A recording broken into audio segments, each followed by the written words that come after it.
Slovenske katoliške cerkve pa za nagovor prosim ljubljanskega nadškofa in metropolita, monsinjorja Stanislava Zoreta.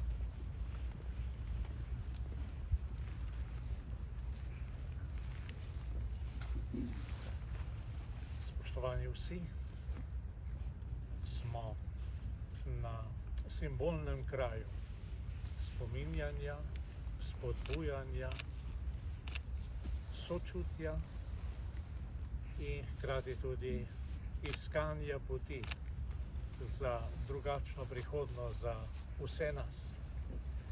Zato se želim tudi sam zahvaliti vsem tistim, ki si vsak na svojem področju prizadevate za oblikovanje varnejšega življenja, varnejših poti v cestnem prometu in za spominjanje tistih, ki so na cesti doživeli nesrečo, z njo zaznamovani za vse življenje, tisti, ki te nesreče niso preživeli in tisti, ki jih je ta nesreča pravzaprav verjetno najgloblje zaznamovala, kajti vedno najglobljo rano nosijo tisti, ki ostanejo, ki žalujejo, ki prižigajo sveče, ki nosijo cvetje.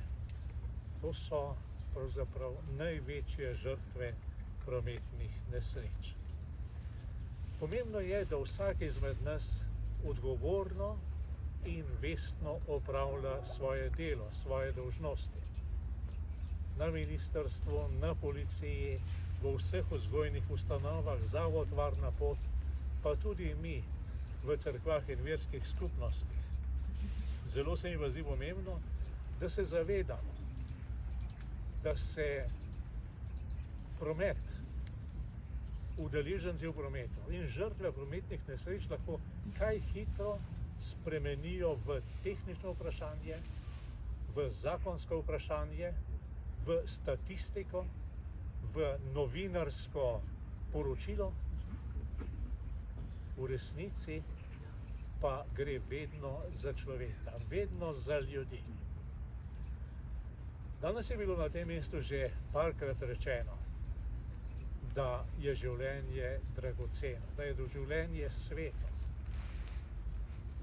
Mi moramo priti do zavesti, da bo življenje sveto ne samo na krajih spominjanja, ampak da bo življenje sveto na vseh mestih, na vseh prizoriščih vsakdanjega življenja.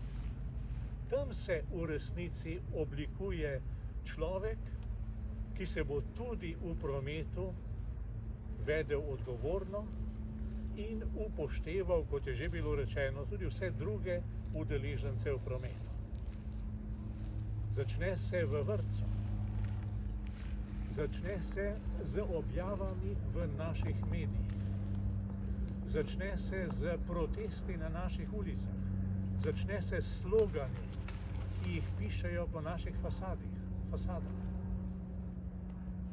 Začne se s tisto splošno kulturo življenja, spoštovanjem življenja in prizadevanjem za življenje, iz katerega potem raste odgovornost vsakega posameznika. In še vedno bo človek ostajal tisti, ki dela zakone, ki izpopolnjuje vse tehnične pogoje za večjo varnost, nazadnje pa je spet človek tisti, ki zakone upošteva ali pa ne, ki večjo varnost tudi sam uporablja za varnost sebe in drugih, ali pa dokazuje samega sebe v tej večni tekmi uveljavljanja in iskanja prednosti, kazanja moči.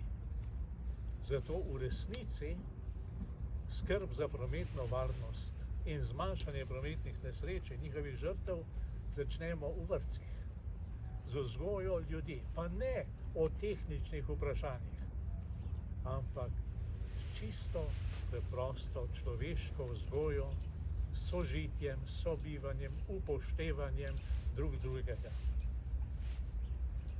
potem bo morda tistih zakaj, ki so zazveneli tudi na tem mestu, zelo močno.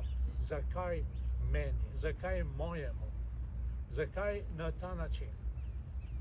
Tistih zakaj, na katere ni odgovora. Niti čas ne more odgovoriti na nje. Ostanejo vedno neodgovorjeni, morda bo potem teh zakaj manj.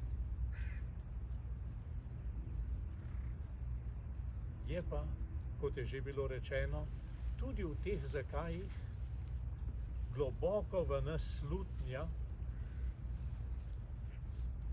da pesem, ki je bila sicer lepa ta skladba, glasba odlična, ampak ne drži.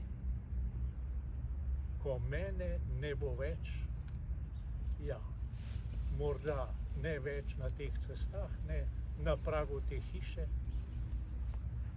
ne pod tem soncem in pod temi zvezdami, ampak bom. Vendarle bom. Če me ne bi bilo, ne bi nosili sveč, ne bi prižigali oziroma nosili cvetja in ne bi bolelo. Toliko časa bolelo. In zato v tem trenutku prosim njega, Gospoda, ki je gospodar življenja, vendar tisti gospodar, ki za življenje skrbi, ki je, kakor se čudovito izraža Sveto pismo, življenje ljubeči Gospod, ki je vse, kar je ustvaril, ljubi in vse, kar je ustvaril, sprejema v svoj narod, če ga prosim, da vse, ki so umrli, sprejme v objem svoje ljubezni, da z nežno ljubeznijo obriše solze in tolaži srca žalujočih in da vsem nam vsak dan znova pomaga do zrelih in odgovornih odločitev in do spoštljivega ravnanja do vsakega človeka.